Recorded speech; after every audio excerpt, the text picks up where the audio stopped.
ప్రియమైన దేవుని బిడ్డలారా, మీ అందరికీ ప్రభు అయిన యేసుక్రీస్తు నామమున ప్రత్యేకమైన వందనాలు తెలియజేస్తూ ఉన్నాను.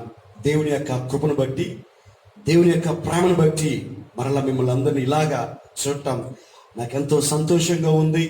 భౌతికంగా మిమ్మల్ని చూడకపోయినా ఆత్మీయంగా దేవుడు మిమ్మల్ని చూడగలిగే భాగ్యము నాకు ఇచ్చినందుకు దేవునికి ఎంతగానో కృతజ్ఞత స్తుతులు చెల్లిస్తూ ఉన్నాను. ప్రియమైన బిడ్డలారా, మరి దేవుడు ఏం చేసినా మన మేలు కొరకే చేస్తాడని నమ్మాలి. ఈ భయంకరమైన దినాల్లో అపవాదైన సాతానుడు మనల్ని కలవనివ్వకుండా సంఘ సహవాసాన్ని పాడు చేయడానికి, అంటే సంఘ సహవాసం పాడైపోయింది, వీళ్ళెవరు గ్యాదర్ అవ్వటం లేదని వాడు సంతోషించినా దేవుడు అద్భుతమైన రీతిలో మునుపటి కంటే ఎక్కువగా ఇంకా సంతోషంగా ఆనందంగా ఆత్మీయంగా ఎదగడానికి దేవుడు ఎంతగానో కృప చూపుతున్నందుకు ఆయనకి మహిమ ఘనత ప్రభావాలు కలుగునుగాక. ప్రియమిత్రులారా, మరి ఈ దినము కొద్ది నిమిషాలు దేవుని వర్తమానాన్ని మనం ధ్యానం చేద్దాం.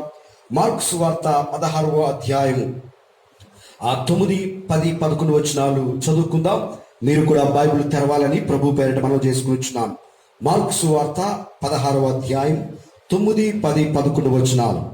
ఆదివారమున తెల్లవారినప్పుడు యేసు లేచి తాను 7 దయ్యములను వెలగొట్టిన మగ్దలేనే మరియాకు మొదట కనబడెను. ఆయనతో ఉండిన వారు దుఃఖపడి ఏడ్చుచుండగా ఆమె వెళ్ళి ఈ సంగతి వారికి తెలియజేసెను. గాని ఆయన బ్రతికి ఉన్నాడనియు ఆమెకు కనబడిననియు వారు విని నమ్మలేకపోయిరి. ప్రియ బిడ్డలారా, ఈ మాట నేను చదివినప్పుడు, ఈ వాక్యాన్ని నేను ధ్యానం చేస్తున్నప్పుడు, ఈ యొక్క ఈస్టర్ లేదా పునరుత్థాన పండగ దినాల్లో ఈ మాటలు ధ్యానం చేస్తున్నప్పుడు నా హృదయమును ఆకర్షించిన మాట ఏమిటంటే, ఇక్కడ భక్తుడైన మార్కు గారు చాలా చక్కగా రాయడం జరిగింది. ఏంటంటే, ఆయన ఆదివారము తెల్లవారినప్పుడు యేసు లేచి తాను 7 దయ్యములను వెళ్ళగొట్టిన మగ్దలేని మరియాకు మొదట కనబడెను. ఏంటండి, యేసు ప్రభు వారు పాపులమైన మన కొరకు మరణించి, పాపులమైన మన కొరకు ప్రాణం పెట్టి, ఆయన సమాధి చేయబడి 3వ దినాన్న లేచి లేవగానే, తిరిగి లేచిన ఆ తర్వాత ప్రపంచములో మొట్టమొదటిగా దేవుడు ఎవరికి కనబడ్డాడంటే మగ్దలేని మరియాకు కనబడ్డాడట. ఈ మాటలు చెప్పినప్పుడు నాకు ఆలోచించాను, అసలు మగ్దలేని మరియాకే మొదట ఆయన ప్రత్యక్షం అవడానికి, తను తాను బయలుపరచుకోగల కారణం ఏంటి? అసలు మగ్దలేని మరియా గురించి బైబిల్లో ఎక్కువగా వివరణ ఏమి ఉండదు. మనం చూస్తే మరి సువార్త పాఠ్య భాగాల్లో లాస్ట్లో మగ్దలేని మరియా పేరు బాగా కనబడుతుంది. కానీ ఆమెకు ఇవ్వబడిన ప్రాముఖ్యత, ఆమెకు ఇవ్వబడిన ధన్యత ఎంత గొప్పదంటే, మానవునిగా ఆయన భూమి మీద 33.5 సంవత్సరాలు బ్రతికినప్పుడు చూచినది ఒక వంతు అయితే, ఆయన మరణించి తిరిగి లేచిన తర్వాత, అంటే దేవుడిగా కదండి, ఆయన మరణించక మునుపు మానవుడిగా ఉన్నాడు. కానీ మరణాన్ని జయించిన తర్వాత ఆయన ఎవరో తెలుసా? సాక్షాత్తు దేవుడు. హల్లెలూయా!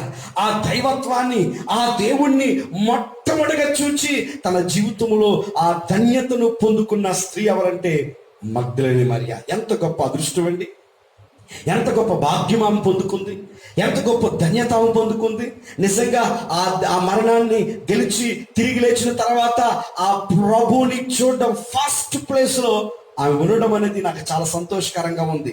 ఆలోచించాను, ఈమె ఇంత గొప్ప భాగ్యాన్ని, ఈ మగ్దలేని మరియా ఇంత గొప్ప ధన్యతను పొందగల కారణం ఏంటి? యేసు ప్రభుని 9 మాసాలు మోసి ఎంతో అల్లారు ముద్దుగా పెంచి కాపాడి ఎంతగానో పోషించిన తల్లికి కూడా ఆ ప్రాధాన్యత లేదు. యేసు తల్లికి కూడా అంత ప్రాధాన్యత లేదు. ఒకవేళ నిజంగా యేసు తల్లికే కనబడాలి, ఎందుకంటే అమ్మ కాబట్టి, ఆమె కూడా ప్రాధాన్యత లేదు. యేసు తల్లిని ప్రక్కన పెడితే యేసు ప్రభువుని అనుసరించిన 12 శిష్యుల్లో కూడా ఎవరికీ భాగ్యం లేదు. యేసు రమ్మున ఆనుకొని ఉన్న ప్రియ శిష్యుడు అని పేరు కలిగిన శిష్యుడికి కూడా ధన్యత లేదు. పరలోకపు రాజ్యపు తాళపు చెవులు కలిగిన పేతురుకు కూడా ఆ ధన్యత లేదు. గొప్ప గొప్ప ఆ ప్రభు కొరకు తన సమస్తాన్ని విడిచిపెట్టి ప్రభువుని వెంబడించిన వారిలో ఎవరికి కూడా ఈ ఫస్ట్ ప్లేస్ లేదు. ఏ ప్లేస్ అండి? ఆయన మరణించి మరణాన్ని జయించి తిరిగి లేచిన తర్వాత మొట్టమొదటిగా చూచిన వారిలో ఎవరున్నారంటే మగ్దలేని మరియా ఆ ప్లేస్ ను పొందుకుంది. మగ్దలేని మరియా ఫస్ట్ ప్లేస్ లో ఉంది. మగ్దలేని మరియాకు దేవుడు అంత గొప్ప ప్రయారిటీ ఇచ్చాడు. దేవుడి నామానికి మహిమ కలుగును గాక. తర్వాత అందరూ చూచారులేండి. బట్ నా ఉద్దేశం ఏంటంటే మొదటిగా ఆమెకు యేసు ప్రభు వారు కనబడడానికి గల కారణాలు ఏంటో నేను చెబుతున్నాను. రేపు మనము కూడా ఎదురు చూస్తున్నాం రెండవ రాకడ కోసం. యేసయ్య రాజులకు రాజుగా, ప్రభులకు ప్రభుడుగా, దేవుడికే దేవుడిగా, న్యాయాధిపతిగా దేవుడు భూమి మీదకి రాబోతూ ఉన్నాడు. అది దగ్గరగా ఉంది ఆ దినము. అయితే ఆ దినాన్న నీవు కూడా ప్రభువుని చూడలో మొట్టమొదటివాడుగా ఉండాలంటే ఎలా ఉండాలి? ఈ మగ్దలేని మరియా జీవితంలో ఉన్న ఆత్మీయ లక్షణాలు కలిగి ఉన్నట్లయితే నీవు కూడా ప్రభువుని చూచే ఆ గుంపులో ఉంటావు. దేవుని నామానికి మహిమ కలుగును గాక. ఒకసారి ఆలోచన చేద్దాం. ఆమె భక్తి విధానం గురించి మనం ధ్యానం చేద్దాం. ఆమె యొక్క ఆత్మీయ జీవితం కోసం మనం ధ్యానం చేద్దాం. అంత గొప్ప ధన్యతను, అంత గొప్ప ఆశీర్వాదాన్ని పొందడానికి గల కారణాలేంటో ఒక్కసారి మగ్దలేని మరియా జీవితం యొక్క ఆత్మీయత గురించి మనం ధ్యానం చేద్దాం. మొట్టమొదటిగా నేను ధ్యానం చేసినప్పుడు ఆమె యేసు ప్రభుని చూడాలని ఆశ కలిగి ఉన్నదట. ఏంటంటే మొట్టమొదటి ఏంటంటే యేసు ప్రభుని చూడాలని ఆశ. యేసు ప్రభు వారిని శుక్రవారము ఆయన చనిపోయాడు. చనిపోయిన తర్వాత మరి అనుమతి యేసేపు కలిగిన ఆయనకున్న సమాధిలో ఆయన్ని ఉంచారు. ఆ లాస్ట్ వరకు కూడా మగ్దలేని మరియా, యేసు తెలియని మరియా, మరొక మరియా కూడా అక్కడే ఉన్నారు. సరే మరి వెళ్ళిపోయిన తర్వాత సాటర్డే విశ్రాంతి దినం. అప్పుడు ఎవరు కూడా ఇంట్లోంచి కదలకూడదు. చాలా స్ట్రిక్ట్గా ఉంటారు. ఎప్పుడవుతుందా ఆదివారం, ఎప్పుడవుతుందా నేను మరలా యేసయ్యను చూడాలి, ఆయన సమాధిలో ఉన్నాడు, ఆయన నెల్లి ఎలాగైనా శుభ్రపరచాలి, సుగంధ ద్రవ్యముల చేత ఆయనకి చక్కగా చేసి ఆయన ఆరాధించాలి, గణపరచాలి, ఆయన మృతదేహాన్ని ఎలాగైనా చూడాలి. రోజుకి ఆ యేసయ్యని చూస్తూ ఎప్పుడైతే యేసయ్య మరి మరణించాడో, సమాధి చేయబడ్డాడో, ఆ సమాధిలో యేసు ప్రభుని చూడాలని ఎంత ఆశపడింది అంటున్నారా. యోహాను సువార్తలు మనం చూస్తున్నరా మగ్దలేని మరియా కోసం రాయబడింది. మార్కు, మత్తయి సువార్తలు అయితే ఆ ముగ్గురు మరియాలు, ఇంకో దగ్గర మగ్దలేని మరియా, మరొక మరియా ఉంటది. కానీ యోహాను సువార్తలు అయితే భక్తుడు రాస్తాడు, మగ్దలేని మరియా ఆదివారమున తెల్లవారుతుండగా ఆమె ఒక్కతే సమాధి దగ్గరికి పరిగెత్తుకుని వెళ్ళిపోతుందట. దేనికోసం అండి? ప్రభుని చూడాలని, యేసయ్యని చూడాలని, ఆయన ఎలా ఉన్నాడో చూడాలని. ఆయన చూచి ఒక్కరోజు అయింది, కానీ ఆ ఒక్కరోజు కూడా ఎన్ని దినాలు గడిచినట్లుగా ఉంది ఆమె జీవితంలో. ఆయన చూడాలని ఆదివారం విశ్రాంతి దినము గడిచిన వెంటనే ఇంకా రాత్రి నిద్ర పట్టలేదు ఆమెకు. ఎలాగైనా అందరికంటే ముందు వెళ్ళి నా ప్రభుని చూడాలి, నా యేసయ్యని చూడాలి అని చెప్పి ఆశతో తెల్లవారుజామున ఇంకా పెద్దల కాడగా ఉండకపోయినారా. ఒంటరిగా సమాధులు ఎక్కడ ఉంటాయండి? ఇళ్ళ మధ్యలో ఉంటాయా? కాలనీల మధ్యలో ఉంటాయా? పట్టణాల మధ్యలో ఉంటాయా? ఊరికి నివాసమునకు దూరంగా ఉంటాయి. అలాంటి ప్రాంతానికి ఒంటరిగా ఆమె వెళ్ళిందట. దేవుని నామానికి మహిమ కలుగును గాక. మత్తయి, మార్కు సువార్తలు అయితే ఆమెతో పాటు మరొక ఇద్దరు వెళ్ళారు. సరే, ఏదైనప్పటికీ ఆమెకున్న తృష్ణ, ఆమెకున్న ఆశ ఏంటంటే ఆయన్ని చూడాలని, యేసయ్యని చూడాలని. కీర్తన గ్రంథము 107వ కీర్తనలో 9వ వచనం ఉంటుంది. ఏమంటుందంటే, ఎలాగనగా ఆయన ఆశపడు ప్రాణాన్ని తృప్తిపరిచి ఉన్నాడు. ఆశగల ప్రాణాన్ని తృప్తిపరిచే దేవుడు చూస్తున్నాడు. దేవుడు విన్నారా? మిగతా శిష్యులు, మిగతా వారందరూ ఇంట్లోనే ఉండి ఏడుస్తున్నారు, బాధతో ఉన్నారు, నలిగిపోతున్నారు, కుంగిపోతున్నారు, టెన్షన్తో ఫీల్ అవుతున్నారు. కానీ ఈమె మట్టుకు ఎలాగైనా సమాధి దగ్గరికి వెళ్ళి యేసయ్యని చూడాలి. ఏంటండి ఎంత కోరికండి, ఎంత ఆశ అండి ఆమెకు. ఎప్పుడు విశ్రాంతి గడుస్తుందా, ఎంత త్వరగా వెళ్ళాలి సమాధి దగ్గరికి అని ఆశతో పరిగెత్తింది యేసయ్యని చూడడానికి. ఆమె ఆశను దేవుడు తీర్చాడు. అందుకే తను తాను మొదటిగా దేవుడు ఆమెకు ప్రత్యక్షపరుచుకున్నాడు. కారణం ఏంటంటే ఆమె డిజైర్ కలిగి ఉంది, ఆశపడి ఉంటున్నారా. హల్లెలూయా. దేవుని నామానికి మహిమ కలుగును గాక. లూకా సువార్త 19వ అధ్యాయంలో కూడా ఈ విషయాన్ని మనం చూస్తాం. ఒకసారి జక్కయ్య అనే ఒక వ్యక్తి ఉంటాడున్నారా.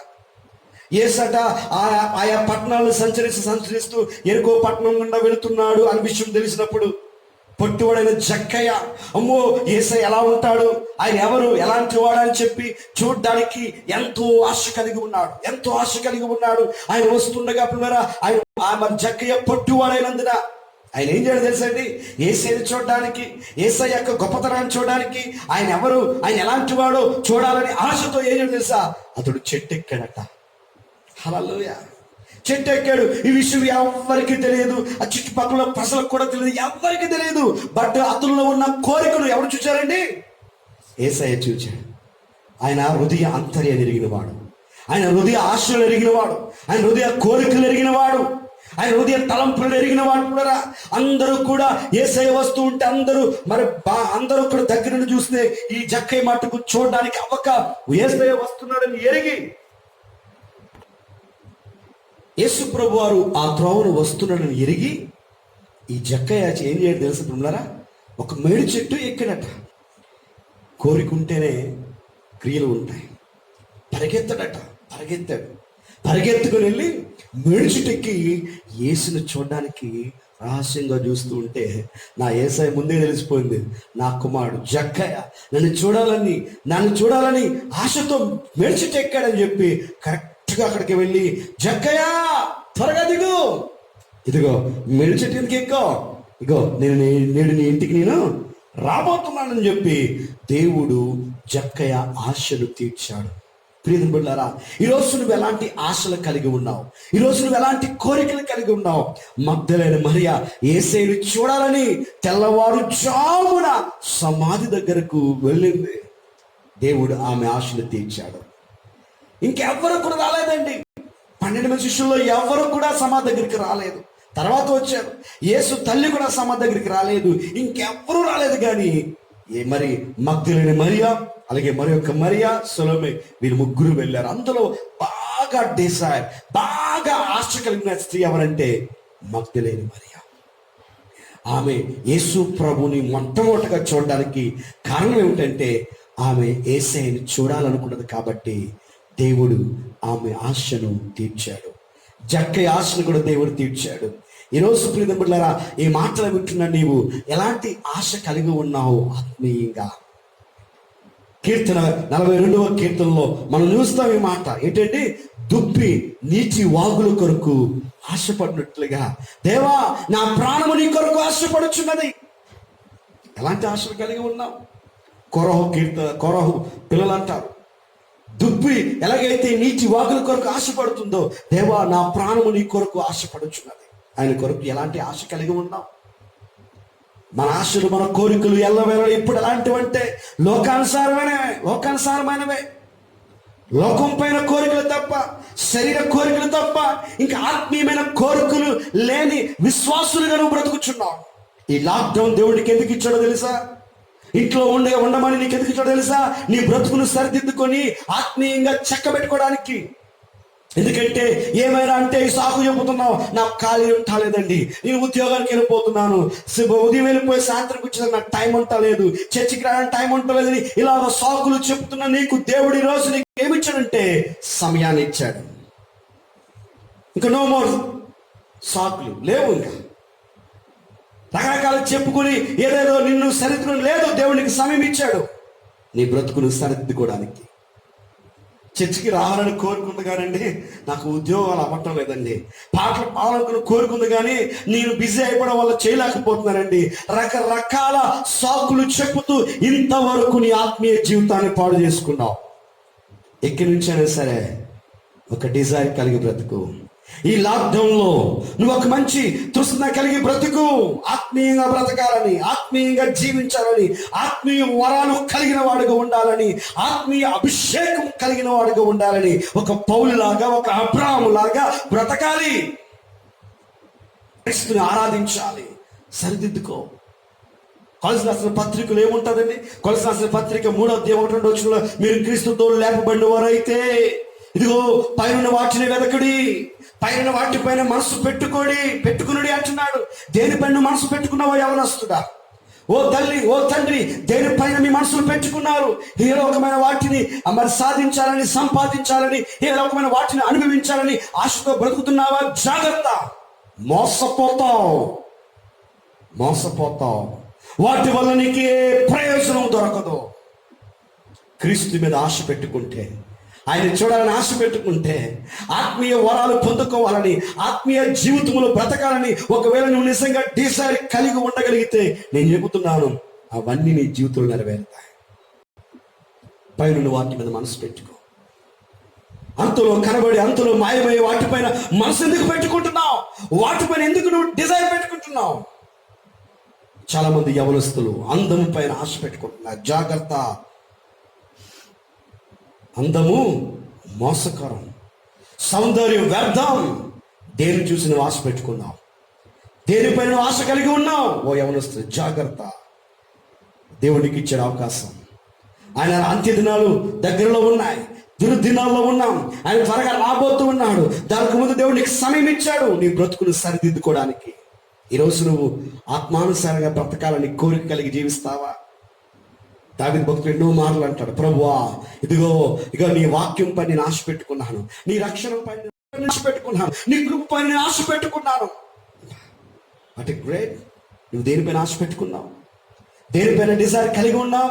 ఏమి తిందుమా, ఏమి త్రాగుదమా, ఏమి ధరించుదుమా, ఎలాగ దినాన్ని గడపాలి, ఎలా ఎంజాయ్ చేయాలి, ఏంటండి ఎలాంటి బండ్లు కొనుక్కోవాలి, ఇదా నీ కోరిక? ఏక లేదా నీకు ఆశ? దేవుని కొరకు చేయవలసినవి చాలా ఉన్నాయి, క్రీస్తులాగా బ్రతకవలసినవి చాలా ఉన్నాయి. క్రీస్తు రూపము నీలో లేదు, క్రీస్తు ప్రేమ నీలో లేదు, క్రీస్తులాగా బ్రతకాలనుకుంటున్నా కానీ సాధించలేకపోతున్నావు. దేవుడు ఇప్పుడు నీకు సమయం ఇచ్చాడు, ఆ ఆశ నువ్వు తీర్చుకోవచ్చు కదా, ఆ ఆశగా నువ్వు జీవించుకోవచ్చు కదా. ఏ బండి కొనాలి, ఏ కారు కొనాలి, ఏం కట్టాలి, ఇది కట్టాలి, అది కట్టాలి, ఎలాంటి బట్టలు ధరించాలి, వీటిపైన నువ్వు ఆశ పెట్టుకున్నావా? యవనస్తుడా జాగ్రత్త. అలాంటి ఆశలన్నీ నీ జీవితాన్ని నాశనం చేస్తాయి, అలాంటి ఆశలన్నీ బ్రతుకును పాడు చేస్తాయి.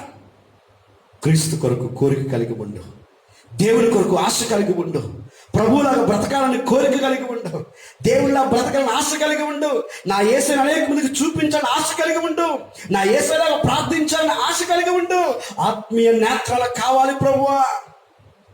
ఒక మంచి పాట నాకు గుర్తుకు వస్తుంటున్నారా ఈ లాక్డౌన్ సమయంలో, నేను చూసే కన్నులు నాకు ఇమ్మయ్యా, నేను పిలిచే పెదవులు నాకు ఇమ్మయ్యా, నీ అంటే నీ మాట వినే చెవులు. ఇలాంటి కోరిక కలిగి నీ దినాల్లో బ్రతకాలి, ఆశ కలిగి బ్రతకాలి, ఆత్మీయమైన విషయముల పైన కోరిక కలిగి బ్రతకాలి. ఈ మాటలు వింటున్న నువ్వు పరీక్ష చేసుకుంటావా? ఎలాంటి ఆశ కలిగి ఉన్నావు? ఎలాంటి ఆశ కలిగి ఉన్నావు? మగ్దలేని మరియ మట్టుకు నా యేసయ్యను చూడాలి, ఇంకంతే తన కోరిక, తన ఆశ. ఎప్పుడు విశ్రాంతి గడుస్తుందా? పరుగున తెల్లవారు అవగానే సుగంధ ద్రవ్యములు పట్టుకొని యేసయ్యను చూడాలని పరిగెత్తుకుని వెళ్ళిపోతున్నారా? దేవుడు ఆమె ఆశను తీర్చలేదా? ఆమె ఆశను తీర్చలేదా? ఈ లోకములో ఉన్న ఆశలన్నీ వ్యర్థము నా ప్రియదని బిడ్డలారా. ఒకవేళ అది నెరవేరినా అవి దానివల్ల నువ్వు సంతోషాన్ని పొందుకోలేవు, దానివల్ల నువ్వు ఆనందాన్ని పొందుకోలేవు. తుమ్మారా కారు కావాలి, నేను కూడా ఆశపడ్డాను, కారు కొనుక్కోవాలి, కారు ఉండాలి, కారు ఉంటే ఎలా ఉంటుంది అందనంత వరకు అది నన్ను ఇలాగ ఆకర్షించేసేసింది. కానీ చేతిలోకి వచ్చేసరికి ఇదేనా అని అనిపించింది. కారుంటే బాగుండు అనుకున్నాను. దేవుడు ఆశపడే ప్రాణాన్ని తృప్తిపరచడానికి దేవుడు కారు ఇచ్చాడు. తర్వాత ఏంటి దానివల్ల ఏమైనా ఎంజాయ్ ఉందా? నా ఆశ పరిపూర్ణంగా తీరిందంటే నో, తీరదు. ఈరోజు ప్రేమలు నేను చెబుతున్నాను, ఈ లోకం పైన, ఈ లోక ఆశల పైన కోరిక కలిగి ఉండద్దు, ఈ లోకం వాటిపైన ఆశ కలిగి ఉండద్దు, ఈ లోకములో వాటిని పొందుకోవాలని ఆశ కలిగి ఉండద్దు, ఈ లోకం పైన అందం పైన వాటిపైన ఆశ కలిగి ఉండద్దు. ఈరోజైనా నీ ఆశను మార్చుకో. యెహోవా పైన ఆశ పెట్టుకుని వాడు ధన్యుడు. హల్లెలూయా. ఈరోజు ఒక మంచి డిజైర్ కలిగి ఉండు, ఒక మంచి కోరిక కలిగి ఉండు. నీ కోరిక నా కోరిక ఒకటై ఉండాలి. యేసయ్యలాగా బ్రతకాలి, యేసయ్యలాగా జీవించాలి, నా దేవుని యొక్క శక్తిని పొందుకోవాలి, ఆత్మీయ బలాన్ని పొందుకోవాలి, అభిషేకాన్ని పొందుకోవాలి, అనేకులకు సువార్తను ప్రకటించాలి, అనేకులకు మాదిరికరంగా ఉండాలి. ఇలాంటి కోరికలు కలిగి బ్రతకండి నా ప్రియ దేవుని బిడ్డలారా. మిమ్మల్ని దేవుడు వాడుకుంటాడు, మీ ఆశలు దేవుడు తీరుస్తాడు. ఈ లోక భోగాల పైన ఆశ పెట్టుకుంటే ఎప్పటికీ అవి తీరవు, మోసపోతావు. జీవితం నాశనం అయిపోయింది, నా బ్రతుకు వేస్ట్ అనుకునే పరిస్థితి వస్తుంది. Be careful. దినములు చెడ్డవు కాబట్టి అజ్ఞానం వల్ల ఉండద్దు. ప్రభు కొరకు బ్రతకండి, దేవుణ్ణి ఆరాధించాలి, హల్లెలూయా, ఆయన మందిరంలో ఉండాలి, ఆయన స్తుతించాలి. ఇలాంటి ఆత్మీయ కోరికలు నువ్వు కలిగి జీవించాలని ప్రభు పేరట మనవి చేసుకుని వచ్చినాను. రెండో కారణం చెప్తాను పిల్లరా, మగ్దలేని మరియకి దేవుడు మొదటిగా కనబడడానికి రెండో కారణం ఏంటో చెప్పినట్లున్నారా, మార్కు సువార్త 16వ అధ్యాయం 9వ వచనంలో ఈ మాట రాయబడింది. ఏమనంటే, ఆదివారమున తెల్లవారినప్పుడు యేసు లేచి తాను 7 దయ్యములను వెళ్ళగొట్టిన మగ్దలేని మరియకు మొదటి కనబడను. ఆమె జీవితం ఎలాంటిదండి? ఆమె బ్రతుకు ఎలాంటిదట? యేసు ప్రభు దగ్గరికి రాకమునుపు, యేసు ప్రభుని వెంబడించుకమునుపు, యేసు ప్రభుని ఆరాధించుకునుపు ఆమె ఎలాంటి జీవితాన్ని కలిగి ఉందో తెలుసా? ఆమె జీవితంలో ఒక భయంకరమైన సమస్యతో బాధపడేది, భయంకరమైన ఆ వ్యాధులతో కృంగిపోయేది. 7 దయ్యాలు ఆమెను పెట్టి వేధించేవట, ఆమెను బాధ పెట్టేవట, నిద్ర లేకుండా చేసేవట, నరక యాత్ర పెట్టేవి. 7 దయ్యాలు. ఒక దయ్యం పడితేనే మనం చాలా భయపడతాం, కానీ ఆమెను 7 దయ్యాలు పెట్టి ఆమె జీవితంతో ఆడుకుంటూ ఉంటే, ఆమె జీవితంతో నాశనం చేస్తూ ఉంటే, ఎన్నో సార్లు ఆమె ప్రపంచానికి దూరంగా ఒంటరిగా నరక యాత్ర అనుభవించేది ఆమె. ఎప్పుడైతే యేసయ్య ఆమెను స్వస్థపరిచాడో, ఎప్పుడైతే యేసయ్య ఆమెలో ఉన్న 7 దయ్యాలని పోగొట్టాడో, ఆ క్షణము నుండి ఆమె క్రీస్తు కొరకు బ్రతికింది. కృతజ్ఞత కలిగిన జీవితం, కృతజ్ఞతతో ప్రభుని ఆరాధించింది, కృతజ్ఞతతో ప్రభుని వెంబడించింది. ఈరోజు నేను ఒక శుభవార్త చెబుతున్నాను, యేసయ్యకి అసాధ్యమైనది ఏదీ లేదు. ఈరోజు నువ్వు ఈ లాక్డౌన్లో, ఈ భయంకరమైన దినాల్లో అప్పులతో బాధపడుతున్నావా? సమస్యలతో కృంగిపోతున్నావా? విసిగిపోతున్నావా? నలిగిపోతున్నావా? మనశ్శాంతి లేదా? శాంతి లేదా? సమాధానం లేదా? అల్లాడిపోతున్నావా? ఒంటరిని అనుకుంటున్నావా? నా యేసయ్య ఖచ్చితంగా నీకు సమాధానం ఇచ్చే దేవుడు. నా యేసయ్యకు సమస్తం సాధ్యమే. ఈరోజు ఈ మాటలు వింటున్నా మీ అందరికీ, ఆ స్త్రీకి ఎలాగైతే 7 దయ్యాల నుండి విడుదల ఇచ్చాడో, ఈరోజు నిన్ను బాధ పెట్టే ప్రతి రుగ్మత నుండి, అంధకార చీకటి శక్తుల నుండి, దుష్ట శక్తుల నుండి, ప్రతి విధమైన పాపము నుండి నీకును ఈ మాటలు వింటున్న మనందరికీ యేసు నామమున విడుదల కలుగును గాక. యేసు నామమున మనకు విడుదల కలుగుతుంది. యేసయ్యలోనే మనకు విడుదల, స్వస్థత కలుగుతుంది. ప్రియమైన బిడ్డలారా, ఎప్పుడైతే దేవుడు ఆమెను బాగుపరిచాడో, ఎప్పుడైతే ఆమెను దేవుడు 7 దయ్యాల నుండి విడుదల కలిగించాడో, ఆ క్షణము నుండి ఆమె క్రీస్తుని వెంబడించిందట. ఆ క్షణము నుండి తన ఇంటిని మరిచి, తన కుటుంబాన్ని మరిచి, తన యొక్క ఆ పరిస్థితులు మరిచి, అన్నింటిని మరిచి క్రీస్తుని వెంబడించింది. క్రీస్తుని వెంబడించిన స్త్రీలలో ప్రాముఖ్యమైన స్త్రీ మగ్దలేని మరియ. ఆమె అంత భక్తి చేయడం గల కారణం ఏంటో తెలుసా? ఆ యేసయ్య నా బ్రతుకుని బాగు చేశాడు, యేసయ్య నాకు జీవితాన్ని ఇచ్చాడు, యేసయ్య నాకు శాంతిని ఇచ్చాడు, యేసయ్య నన్ను వేధిస్తున్న ఈ దురాత్మను విడుదల ఇచ్చాడని కృతజ్ఞతతో ప్రభుని వెంబడించిన స్త్రీ. హల్లెలూయా. ఈ మాటలు వింటున్న నీవు జీవితంలో దేవుడు మేలు చేయలేదా? ఎన్ని మేలు చేశాడు దేవుడు, ఎన్ని అద్భుతాలు దేవుడు నీ జీవితంలో చేశాడు, ఎన్నో గొప్ప కార్యాలు దేవుడు నీ జీవితంలో చేశాడు. ఎన్నోసార్లు కన్నీటితో ప్రార్థించినప్పుడు నీ ప్రార్థన విని దేవుడు నీకు సహాయం చేయలేదా? నీకు ఆరోగ్యం ఇవ్వలేదా దేవుడు? నీకు ఐశ్వర్యం ఇవ్వలేదా దేవుడు? నీకున్న సమస్యల నుండి విడుదల ఇవ్వలేదా దేవుడు? నీకు లెక్కలేని మార్లు దేవుడు తన కృపను నీ పైన మెండుగా చూపాడు. ఎన్నో మేళ్ళు దేవుడి అనుభవిస్తూ నువ్వు బ్రతుకుచున్నావు. ఈరోజు నువ్వు దేవుని సన్నిధిలో ఉన్నావంటే ఆయన వలన మాత్రమే గుర్తుపెట్టుకో. పాట పాడడం రా, నీకు పాట పాడగలిగే జ్ఞానం ఇచ్చాడు. వాక్యం చెప్పలేని నీకు వాక్యం చెప్పగలిగే ఆత్మీయ వరాన్ని దేవుడు నీకు ఇచ్చాడు. ఆయన సన్నిధిలో, ఆయన పరిచర్యలో నీకంటూ ఒక మంచి ప్రయారిటీ, ప్రాధాన్యత దేవుడు ఇచ్చాడు. నేను ఎంత గొప్పగా దేవుడు దీవించాడో. పనికిరాని పాత్రగా నన్ను దేవుడు ఇలాగా ఆశీర్వదించాడు, మిమ్మల్ని కూడా దేవుడు అలాగే ఆశీర్వదించాడు. ఒకసారి ఆలోచించు నీ మొదటి స్థితి ఎలా ఉండేదో.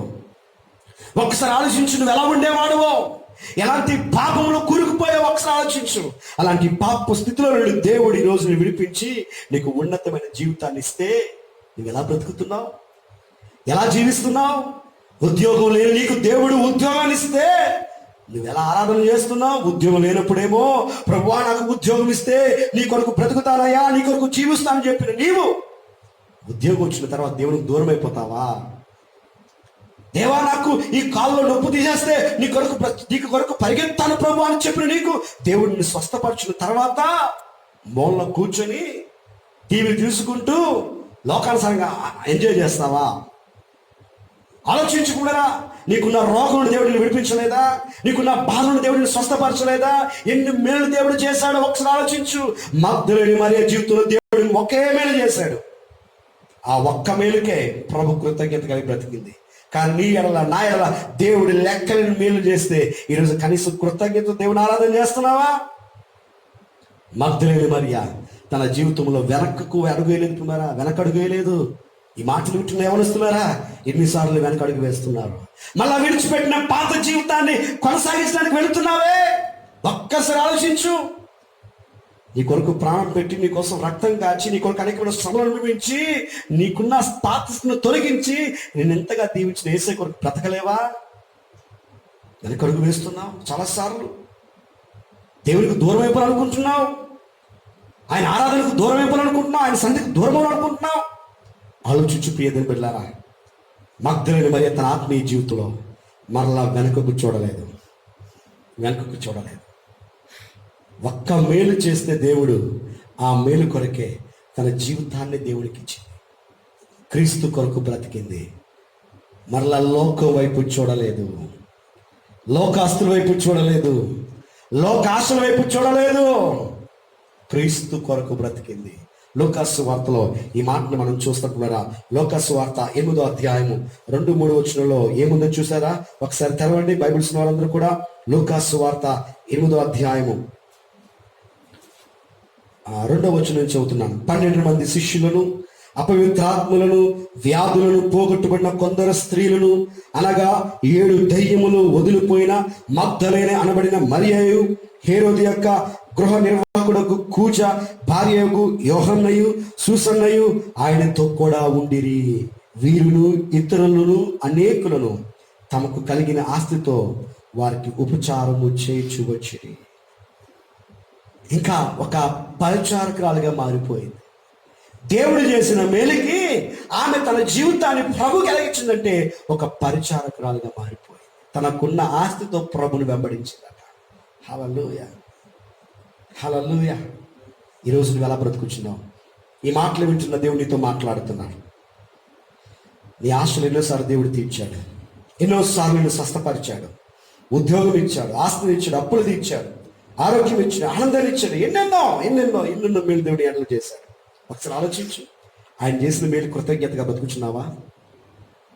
కృతజ్ఞత కలిగి ఆయనకి ఇష్టకరంగా బ్రతుకుతున్నావా? మగ్దలేని మరియ ఆయన్ని వెంబడించింది, వెనుకకు చూడలేదు, ఉపచారం చేసింది, పరిచర్య చేసింది. నువ్వేం చేస్తున్నావు ప్రభుకి? నువ్వేం చేస్తున్నావు దేవుడికి? నువ్వేం చేస్తున్నావు? 24 గంటలు సెల్ ఫోన్ చేతిలో పట్టుకొని ఆట, లేకపోతే పడుకోవడం, లేకపోతే తినడం, ఏదైనా నశించిపోతున్న కోసం ప్రార్థన చేస్తున్నావా? ఆత్మీయ వరాల కోసం ప్రార్థన చేస్తున్నావా? దేవుని వాక్యాన్ని ధ్యానం చేస్తున్నావా? ఆలోచించు. దేవుడు నీతోనే మాట్లాడుతూ ఉన్నాడు. నీ జీవితంలో దేవుడు ఎన్నో మేలు చేశాడు. ఆయన చేసిన మేలు ప్రతిగా బ్రతుకు, నువ్వు దీవించబడతావు. మగ్దలేని మరియని దేవుడు అంత మంచి ప్రయారిటీ ఇవ్వగల కారణం, మగ్దలేని మరియ ప్రభువుని చూడగల కారణం ఏంటి తెలుసా? రెండోది, ఆమె కృతజ్ఞత కలిగి జీవించిన స్త్రీ. మూడోది చెప్పి ముగిస్తాను ద్వారా సమయం అవుతుంది కాబట్టి ముగిస్తున్నాను. ద థర్డ్ వన్, యేసయ్యను ఆమె ఎంతగానో ప్రేమించింది, చాలా ఎక్కువగా ప్రేమించింది. ఆయన చేసిన మేలుకు ఆమె యేసయ్యను చాలా ఎక్కువగా ప్రేమించింది. ఎంత గొప్ప ప్రేమ అంటే, ఆదివారం అంటున్నారా, యోహాను సువార్తలో ఉంటుంది, మీరు ఎవరు తెరవద్దు.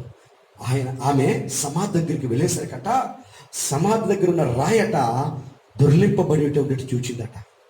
చూడగానే వెళ్ళి చూసేసరికి యేసయ్య లేడు. యేసయ్య లేకపోతే ఇంకా ఆమె టెన్షన్ పడిందికున్నారా, అమ్మో యేసయ్య దేహాన్ని ఎవరో పట్టుకెళ్ళిపోయారు, నా ప్రభుని ఎవరు ఎత్తుకెళ్ళిపోయారని చెప్పి ఇంకా పరుగున బిగ్గరగా బోరున ఏడుస్తూ పరుగున శిష్యుల దగ్గరికి వచ్చిందట. పేతురు, యోహాను, చూడండి యేసయ్య లేడు, యేసయ్య దేహాన్ని ఎవరు ఎత్తుకెళ్ళిపోయారు అనేసరికి వీళ్ళు కూడా పరుగును వచ్చి చూసేసరికి యేసయ్య సమాధిలో లేడు. ఏమైందండి? ఆయన మరణాన్ని జయించి తిరిగి లేచి. ఆ విషయం ఆమెకు తెలియకపోవచ్చు, మా శిష్యులు కూడా తెలియకపోవచ్చు. చూడండి, పరుగున పరిగెత్తిందట. ఎంత ప్రేమ ఆలోచించండి. యేసయ్య మీద ప్రేమ ఉన్నాడు, పరిగెత్తుతాడు.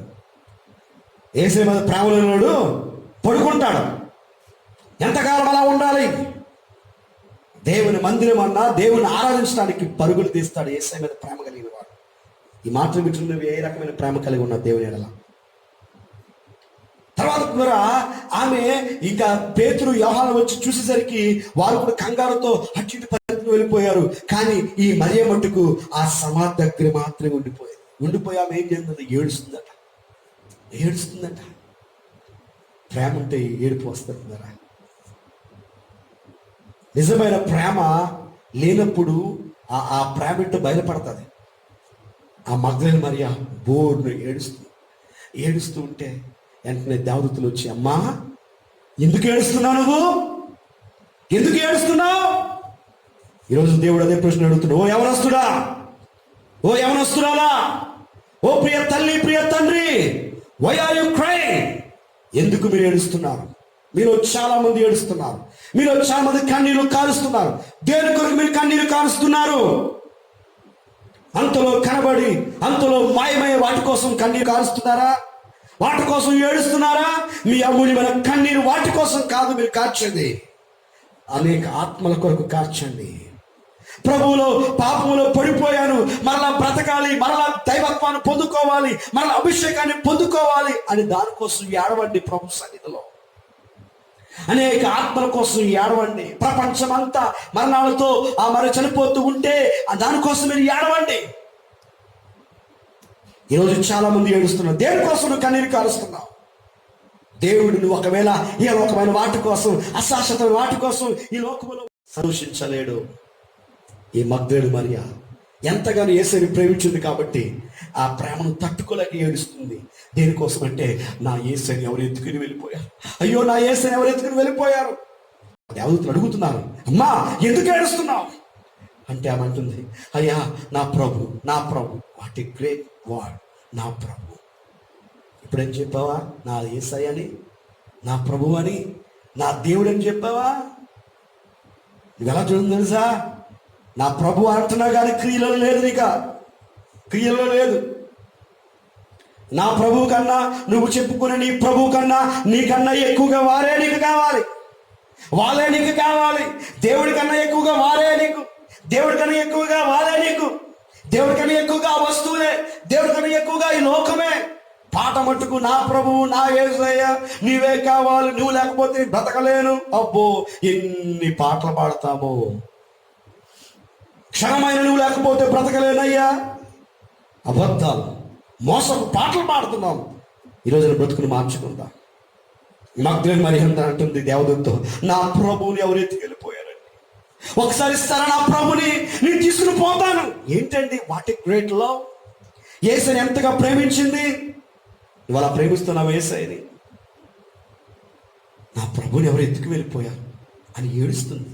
తను ఏడ్చేది తన సుఖం కోసము, తన సంతోషం కోసమో, లవ్ ఫెయిల్ అయ్యేందు కోసమో, లేకపోతే ఉద్యోగం రాలేదని కోసమో, లేకపోతే రోగం దేనికోసమో ఏడవలేదు.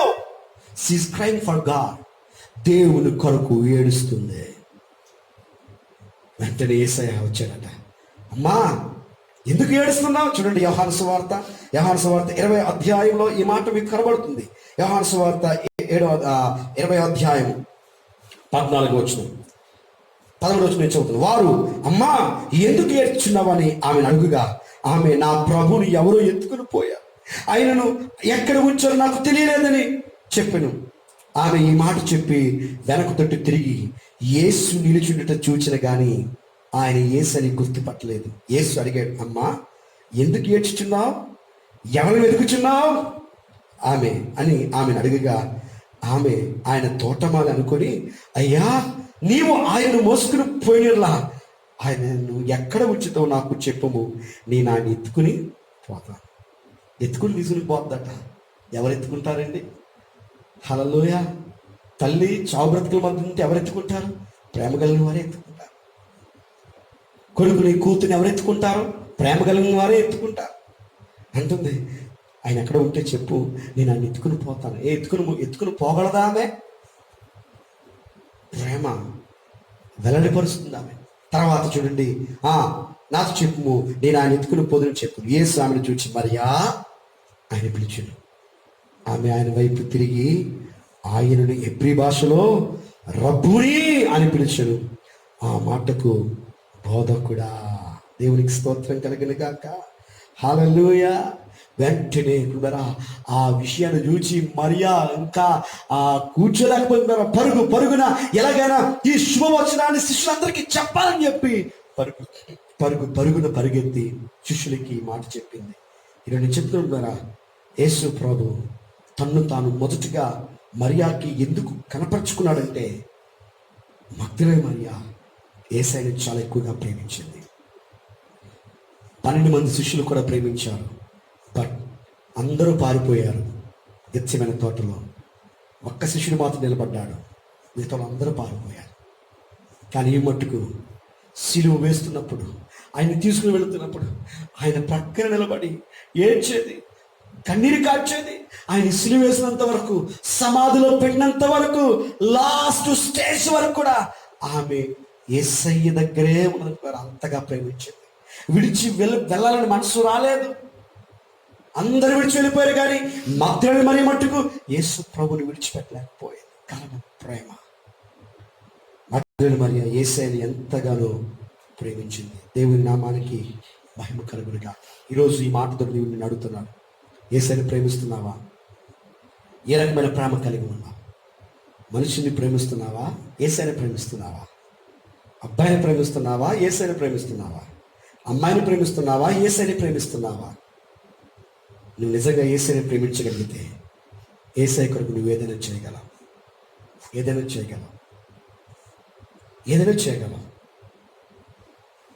ప్రాణాన్ని ఇవ్వగలవు యేసయ్య కోసం. ఈరోజు దేవుని అడుగుతున్నాడు, దేన్ని ప్రేమిస్తున్నావు? వేటిని ప్రేమిస్తున్నావు? ఈ లోకములో ఉన్న వాటిని ఎవరైతే ప్రేమిస్తారో వారిలో ఆయన ప్రేమ ఉండదట. దేన్ని ప్రేమిస్తున్నావు? మగ్దలేనే యేసయ్యని ప్రేమించింది. యేసయ్య కూడా మగ్దలేనే ప్రేమించి మొదటి ప్రయారిటీ తాను మరణాన్ని జయించి తిరిగి లేవగానే ఆమెకు మాత్రమే దేవుడు ప్రత్యక్షమయ్యాడు. తర్వాత అందరికీ ప్రత్యక్షమయ్యాడు. ఈరోజు ఈ మాటలు వింటున్న నీవు ఆయన ప్రేమిస్తున్నావా? మరియాకి ఆ మొదటి ప్రయారిటీ, ఆ మొదటి ప్రాముఖ్యత ఆమె పొందగల కారణం ఏంటంటే, నెంబర్ 1, యేసయ్యని చూడాలని ఆశ కలిగి ఉంది. యవనస్తులని చెబుతున్నాను, ప్రభు కొరకు ఆశ కలిగితే నీ ఆశను దేవుడు తీరుస్తాడు. హల్లెలూయా. దైవికమైన కోరికలు కలిగి ఉండండి. ఆత్మీయ కోరికలు కలిగి ఉండండి. ఆత్మీయ ఆశలు కలిగి ఉండండి. దేవుడు తప్పనిసరిగా నీ ఆశ తీరుస్తాడు. రెండవది, దేవుడు చేసిన మేలుకు ప్రతిగా కృతజ్ఞత కలిగి జీవించు. దేవుడు మగ్దలేనే మరియకి ఇచ్చిన ఆ గొప్ప భాగ్యాన్ని దేవుడు నీకు కూడా ఇస్తాడు. రేపు రాబోతున్నాడు యేసయ్య న్యాయాధిపతిగా, రాజులకు రాజుగా రాబోతూ ఉన్నాడు. ఆయన వస్తున్నప్పుడు నువ్వు ఎత్తబడేవాడిగా ఉండాలంటే, ఆయన చూచేవాడిగా ఉండాలంటే కృతజ్ఞత కలిగి జీవించు. ఏది చేయలేదనొద్దు, ఎన్నెన్నో చేస్తున్నాడు. ఈరోజు బ్రతకడం గల కారణం కూడా ఆయన. ఈ విషయం గుర్తుపెట్టుకో. కృతజ్ఞత కలిగి ఆయన కోసం బ్రతుకు. మగ్దలేనే మరియ లోకాన్ని ప్రేమించలేదు, ఇంకా దేనికోసం బ్రతకలేకున్నారా? ప్రభు కోసం బ్రతికింది. మూడవది, మగ్దలేనే మరియ శిష్యుల అందరికంటే ఎక్కువగా యేసయ్యని ప్రేమించింది. సమాధి దగ్గర ఒంటరిగా ఉండిపోయి ఏడ్చిందట. ఈరోజు నువ్వు ఎవరి కోసం ఏడుస్తున్నావు? జాగ్రత్త. ఈ కన్నీరు చాలా అమూల్యమైనది, చాలా శ్రేష్టమైనది. ఈ కన్నీరు ప్రభు కొరకే కార్చండి. దేవుడు మిమ్మల్ని ఆశీర్వదిస్తాడు. దేవుడు మిమ్మల్ని దీవిస్తాడు. మగ్దలేనే మరి ఎంత గొప్ప ఆశీర్వాదం పొందుకుందంటే, యేసయ్యను మొట్టమొదటిగా చూచిన స్త్రీ, మరణం తర్వాత ఆయన దేవుడిగా ఉన్నప్పుడు మొట్టమొదటిగా చూచిన స్త్రీ మగ్దలేనే మరియ. రెండోది, యేసు ప్రభు మరణాన్ని జయించి తిరిగి లేచాడు అన్న ప్రకటించిన మొదటి మనిషి కూడా మగ్దలేనే మరియ. The third one. జీవగ్రంథములో ఆమె పేరుకు చోటు ఇవ్వబడింది. రేపు నీకు కూడా పరలోకంలో చోటు ఇవ్వబడాలంటే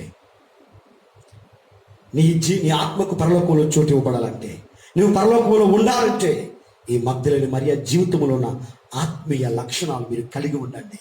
మరొకసారి చెబుతున్నాను, దైవికమైన వాటిపైన కోరికలు కలిగి ఉండండి. ఆత్మీయ విషయాలపైన కోరికలు కలిగి ఉండండి. కృతజ్ఞత కలిగి ప్రేమించండి. దేవుడి మాటలు దీవించును గాక. ఆమేన్. ప్రార్థన చేసుకుందాం. ప్రేమగల మా ప్రియ పరలోకపు తండ్రి, మగ్దలేని మరియాను ఎలాగైతే ఆశీర్వదించావో, మగ్దలేని మరియాకు ఏ రకమైన ధన్యకరమైన జీవితాన్ని ఇచ్చావో అయ్యా, మాకు అట్టి ఆశీర్వాదం ఇవ్వండి అయ్యా. మేము కూడా నీ రాక కొరకు ఎదురు చూస్తున్నాం ప్రభా. అయ్యా, నిన్ను చూచి రాకడలో ఎత్తబడే జీవితం మాకు దయచేయాలి. మహిమ ఘనత మీరే పొందమని మగ్దలేని మరియ వలె కృతజ్ఞత కలిగి నిన్ను ప్రేమించే జీవితం మాకు ఇవ్వండి యేసయ్యా. అయ్యా, నిన్ను చూడాలని ఆశ మాకు ఇవ్వండి యేసయ్యా. మేము కన్నీరు కాల్స్తే నీ కొరకు కాచేవారముగా, అయ్యా నాయనా, నశించిపోతున్న ఆత్మల కొరకు కన్నీరు కాచేవారముగా, నీ పని నిమిత్తము కన్నీరు కాచేవారముగా వాళ్ళు దీవించండి. ఈ వర్తమానం అందరి జీవితంలో ఫలింపచేయమని యేసు నామమున అడుగుచున్నాను తండ్రి. ఆమేన్, ఆమేన్, ఆమేన్.